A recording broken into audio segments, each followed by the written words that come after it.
Lorsque l'on rencontre quelqu'un, une des premières questions est « Qu'est ce que tu fais dans la vie ?» Ce à quoi personne ne répond qu'il aime faire des maquettes avec des allumettes.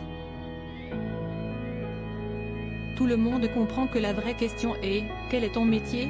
Dans le microcosme des expatriés, que William évoquait déjà ici, cette question revêt une importance particulière, car elle permet de répondre en même temps à « Pourquoi es-tu ici ?» à Cracovie, en Pologne, en l'occurrence.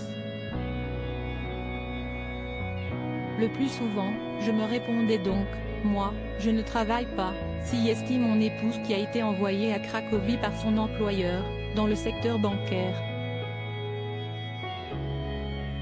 Je l'ai suivi avec les enfants.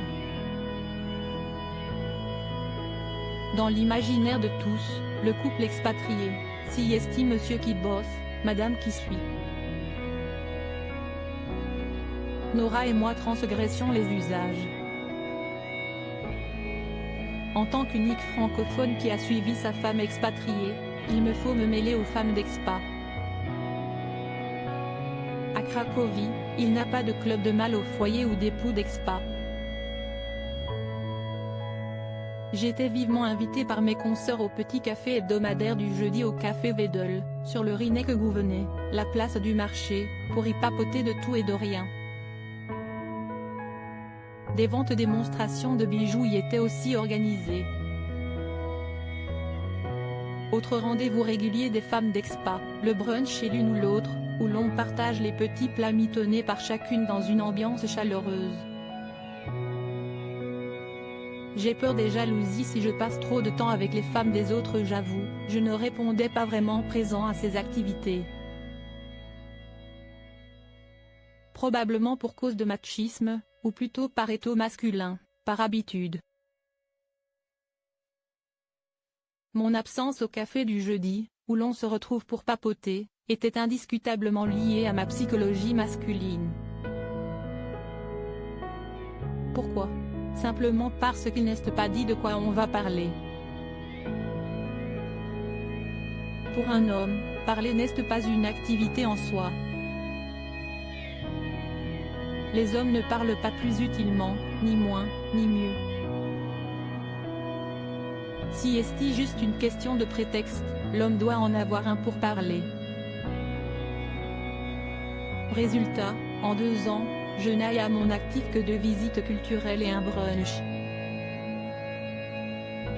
J'aurais pu participer davantage aux différentes activités, mais cela m'aurait fait passer plus de temps avec les femmes des autres. Les expats se côtoient sur des courtes durées, il n'y a pas de temps à perdre avec de longues périodes d'approche. Dans un microcosme unisexe, et a priori hétérosexuel, cela ne pose pas de problème. Il y a, par contre, fort à parier qu'une amitié rapidement conclue entre un homme et une femme, qui plus est en l'absence des conjoints respectifs, ne manquerait pas d'attirer les soupçons. Et rien ne me dit que ça ne m'aurait pas attiré la jalousie des époux, voire pire, celle de Nora. Je tiens un blog, je cours, je m'occupe des enfants. Tu te fais chier, en fait. Je pouvais tout de même briser ma solitude lors des soirées organisées par la communauté scolaire de l'école internationale où étaient inscrits nos enfants, aux frais du patron de Nora. Je me suis donc retrouvé un soir, cocktail en main, entouré d'hommes, disposé à parler de tous les sujets virils possibles, voitures, foot, blagues sexistes. Mais Reginald et Oscar, mes interlocuteurs, en avaient décidé autrement. Après un regard complice jeté à Oscar, Reginald m'interrogea, « Franchement, William, qu'est ce que tu fais de tes journées ? Tu ne te fais pas chier ? » ?»« Non, non, ça va. » répondis-je, surpris. Reginald esquissa un sourire qui semblait traduire ses pensées. « Ouais. J'avais raison, il se fait chier. » Sur la défensive, je poursuis mon argumentation maladroite. J'écris sur mon blog, je me suis mis à la course à pied, j'ai 2 heures de cours de polonais par semaine et j'ai repris la guitare. sans compter tout le reste, s'occuper des enfants, des courses, de la maison. William, tu ne fais quand même pas le ménage? Intervient Oscar. Si, pourquoi? Souvent, le vendredi, je me demande ce que j'ai bien pu faire de ma semaine. Pourquoi ne l'aurais-je pas fait? Par choix d'être un homme au foyer complet, j'avais refusé de sous-traiter le nettoyage de la maison.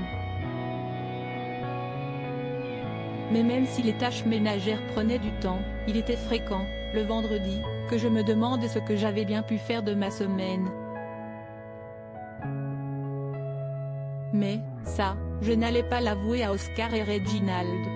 Surtout, ce qui semblait véritablement les perturber, c'était de savoir ce que pouvait bien faire un homme dans la position d'une femme au foyer. Pour beaucoup, les tâches ménagères sont encore une histoire de femme. Dans ce domaine, le machisme règne encore en maître, davantage peut-être que dans le monde du travail. Et la répartition des tâches domestiques est loin d'être équitable. Les femmes passent 2 fois plus de temps à s'occuper des enfants ou du ménage que les hommes qui consacrent davantage de temps à bricoler ou à jardiner. Les études montrent que l'homme passe en moyenne 20 minutes par jour à bricoler alors que les femmes passent 2h35 à faire le ménage. Bref, l'homme fait ce qui se voit, pendant que madame fait ce qui se doit. À qui revient le plus grand mérite? La réponse, Oscar et Reginald n'étaient pas disposés à l'entendre. Ce témoignage vous a plu? Retrouvez l'épisode 1 ici, gros vénard. Tu vas te faire entretenir et te la couler douce. Et découvrez le 3e, et dernier, épisode là, je me suis révélé être un affreux macho sexiste. Et retrouvez en librairie le livre de William Quentin, Un homme au foyer à la conquête du monde, édition. La boîte à Pandore à propos de l'auteur Christelle Gaboris. Derniers articles. Ce Gérard, de peur de passer pour un attardé, j'ai caché que j'étais illettrée. La maîtresse du capitaine du Costa Concordia balance, avoue que tu voulais abandonner le navire. La plume de Sevan, grâce à Closer, nous allons pouvoir aider encore plus d'enfants hospitalisés.